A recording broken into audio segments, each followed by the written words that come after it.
Samajwadi party को सभी तबकों का, सभी जातियों का और सभी धर्म वालों का वोट मिला, कहीं कम कहीं ज़्यादा, हर जात में मिला है। उत्तर प्रदेश में कोई भी मौका हम लोग छोड़ना नहीं चाहते हैं और हमारी जनता ने जो वोट हम लोगों को दिया है एक एक, उसको हम लोग हिफाजत से अपने प्रत्याशी को गिनवा कर और जिता के घर ले जाना चाहते हैं। तो 100% है कि विधायक समाजवादी पार्टी के होंगे और सरकार भी समाजवादी पार्टी की बनेगी, अखिलेश यादव जी के नेतृत्व में।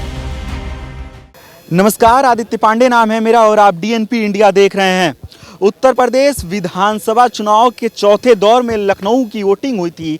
लखनऊ में वोटिंग के बाद जो ईवीएम रामाबाई मैदान में ला के रखे गए, उसके बाद से लगातार समाजवादी पार्टी और बहुजन समाज पार्टी, कांग्रेस पार्टी के जो लोग हैं वो रामाबाई मैदान में बैठे हुए हैं और लगातार ईवीएम की निगरानी कर रहे हैं। इसी कड़ी में इस समय हमारे साथ ये समाजवादी पार्टी के कार्यकर्ता हैं जो लगातार 23 तारीख को जब यहाँ पे विधानसभा चुनाव हुए उसके बाद से लगातार ईवीएम की निगरानी कर रहे हैं और ये कोशिश कर रहे हैं, क्योंकि इनका आरोप ये है कि भारतीय जनता पार्टी की जो सरकार है, जो भारतीय जनता पार्टी के साथ पुलिस प्रशासन है या फिर जो भी शासन के लोग हैं, वो लोग मिलके ईवीएम को बदल देंगे, ऐसा इन लोगों का आरोप है। तो अब जो लोग हैं सीधे उन्हीं से बातचीत करते हैं। क्या नाम है आपका? राहुल कुमार। कब से लगे हुए हैं यहाँ पे? हम तो फिलहाल आज ही आए हुए हैं, बाकी अपने क्षेत्र में लगे हुए थे सर। तो क्यों यहाँ पे आया गया है? क्यों भारतीय जनता पार्टी की सरकार के ऊपर भरोसा नहीं है क्या? भरोसा बिल्कुल नहीं है। जिसको आरक्षण के ऊपर विरोध कर सकते हैं हम लोगों के, अभी 69,000 जो शिक्षक भर्ती हुई है उसमें आरक्षण का पूरा घोटाला किया गया, तो ईवीएम पे कोई घोटाला नहीं हो सकता, ऐसा कैसे मान सकते हम लोग?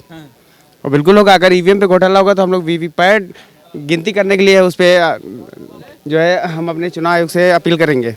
तो इस बार तो आप लोग खुद ही निगरानी कर रहे हैं, तो निगरानी करने के बावजूद क्यों आरोप लगे? बिल्कुल लगेगा। अगर ईवीएम गड़बड़ निकलेगी तो वीवीपैट भी बराबर सेम निकलना चाहिए वोट। वो तो आप लोग खुद यहाँ पे निगरानी कर रहे हैं ना, ईवीएम निगरानी कर रहे हैं। ईवीएम बदलने का तो सवाल ही नहीं खड़ा हो रहा है जब आप लोग खुद हैं तो। निगरानी पहले कर रहे हैं कि बाद में कहना ना पड़े किसी से। भाई निगरानी इसीलिए की जा रही है कि बाद में किसी पर आरोप ना लगाना पड़े। और जो तो 10 तारीख को जब नतीजे आएंगे और अगर विपरीत नतीजे आते हैं तो क्या करेंगे? सवाल नहीं, इस बार विपरीत आने का सवाल ही नहीं उठता है। इस बार हमारे विधायक सोनू भाई 100% क्लियर हैं मलिहाबाद से। इस बार विपरीत नहीं होगा। होता है तो क्या आरोप ईवीएम पे लगेगा कि नहीं? सवाल नहीं उठता। गणित बैठती है, पिछली बार गणित बैठी थी, इनके साथ गई थी, अब की गणित बैठी इधर आएगी। तो इस बार गणित, इस बार समाजवादी पार्टी के साथ है। समाजवादी पार्टी के साथ है। समाजवादी पार्टी को सभी तबके का और सभी लोगों का साथ मिला है। इस बार समाजवादी पार्टी को सभी तबकों का, सभी जातियों का और सभी धर्म वालों का वोट मिला, कहीं कम कहीं ज्यादा, हर जात में मिला है। तो इस बार उम्मीद 100% है कि विधायक समाजवादी पार्टी के होंगे और सरकार भी समाजवादी पार्टी की बनेगी, अखिलेश यादव जी के नेतृत्व में। आपका क्या नाम है? हमारा नाम अजय कुमार त्रिपाठी। अच्छा, ईवीएम की निगरानी हो रही है, इस बार आरोप ईवीएम पे तो नहीं लगेगा अगर हार होता है तो? नहीं, ईवीएम पे आरोप नहीं लगेगा, मगर इस बात से भी ना नहीं किया जा सकता क्योंकि जो इस समय चल रहा है मामला, इससे भी इनकार नहीं किया जा सकता। जो हम लोग घटनाएं चुटपुट जो भी देखते हैं, तो कहीं ना कहीं असुरक्षा की भावना लोगों के मन में बनी हुई है और अपनी सुरक्षा को ध्यान में रखते हुए हर चीज़ को हम लोग यहाँ पर सतर्कता बनाए हुए हैं, जिससे कि कोई भी हम लोग आने वाले समय में कोई भी हम लोग शिकायत ना करें कि ईवीएम की वजह से ऐसा हुआ।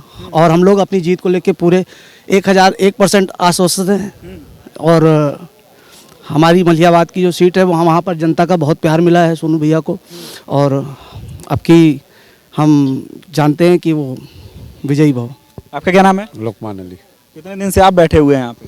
हम तो बीच बीच में आते चले जाते हैं और हमारे साथी लोग हैं, तो यहाँ पर ये इसलिए हम लोग बैठे हुए हैं हमारे लोग कि जब हम लोग क्षेत्र में इतने दिनों मेहनत कर रहे हैं, तो क्योंकि बिहार में और तमाम जगहों के जो नतीजे आए हैं उसमें यही हुआ है कि लोग जागरूक नहीं हुए और जागरूक ना होने का कारण ही आज बिहार में सरकार हमारी नहीं मिल रही। इसलिए उत्तर प्रदेश में कोई भी मौका हम लोग छोड़ना नहीं चाहते हैं और हमारी जनता ने जो वोट हम लोगों को दिया है एक एक, उसको हम लोग हिफाजत से अपने प्रत्याशी को गिनवा कर और जिता के घर ले जाना चाहते हैं। हम लोगों का यही कहना है। और इस बार जो चुनाव प्रत्याशी तो लड़ ही रहे हैं, हमारी जनता भी लड़ रही है।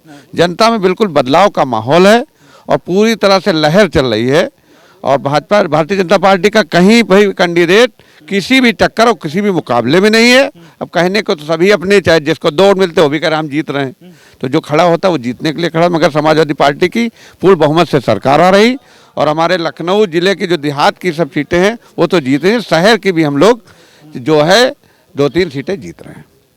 आप कह रहे हैं पूर्ण बहुमत की सरकार आ रही है कल, और कल योगी आदित्यनाथ कह रहे हैं कि 80-20 का मुकाबला रहेगा, 80% हम जीतेंगे और नहीं, तो 20% वो तो देखिए 80-20 का जो मुकाबले की बात वो कर रहे हैं वो तो गिनती में ही उनको पता चल जाएगा। आज उनके जो हालात हैं हर जगह के वो दिख रहे हैं। वो गोरखपुर से जो चुनाव लड़े तमाम जगह उनके बस्ते नहीं लगाने के लिए लोग तैयार हुए हैं। अब इससे ज़्यादा 80-20 का क्या होगा।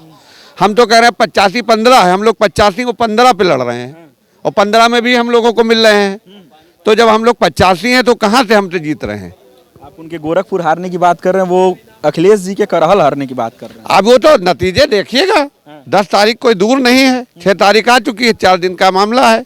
9 बजे सब भाग जाएंगे वो लोग, समाजवादी पार्टी के लोग विजय होके ही घर जाएंगे। ये भाजपा वाले आरोप ये भी लगा रहे हैं कि अभी तो ईवीएम की निगरानी कर रहे हैं, लेकिन जब 10 तारीख को नतीजे आएंगे और अगर उनकी सरकार बनती है तो आप ही लोग फिर से ईवीएम पे आरोप लगाएंगे। ईवीएम पे आरोप क्या, ईवीएम में जब वीवीपैट लगा दी गई है तो जब चुनाव आयोग ने वीवीपैट लगाया उसका मकसद क्या है, वो पर्चियां भी गिनवा ले और हम लोग जो कहीं जहाँ पे गड़बड़ी दिखेगी वहाँ की पर्चियां गिनवाएंगे कि इसका ये क्या है उसका क्या। क्यों, पर्ची का मतलब ही है कि दोनों बराबर निकलना चाहिए और जहाँ पे गड़बड़ी होगी उस पर आपत्ति की जाएगी और उसको गिनवाया जाएगा।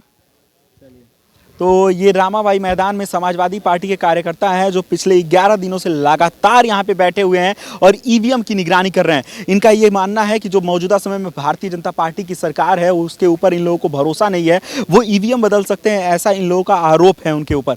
अब ये देखना काफ़ी दिलचस्प होगा कि जब 10 मार्च को विधानसभा चुनाव के नतीजे आएंगे तो कौन जीत दर्ज करता है। साथ ही ये भी देखना काफ़ी दिलचस्प होगा कि ईवीएम के लेके जो सवाल पिछली बार 2014 में जब लोकसभा चुनाव हुए थे 2014 में, तभी से ईवीएम को लेकर सवाल उठता है और इस बार ये देखना काफी दिलचस्प होगा कि 2022 में जब नतीजे आएंगे तो ईवीएम पे सवाल उठता है या नहीं।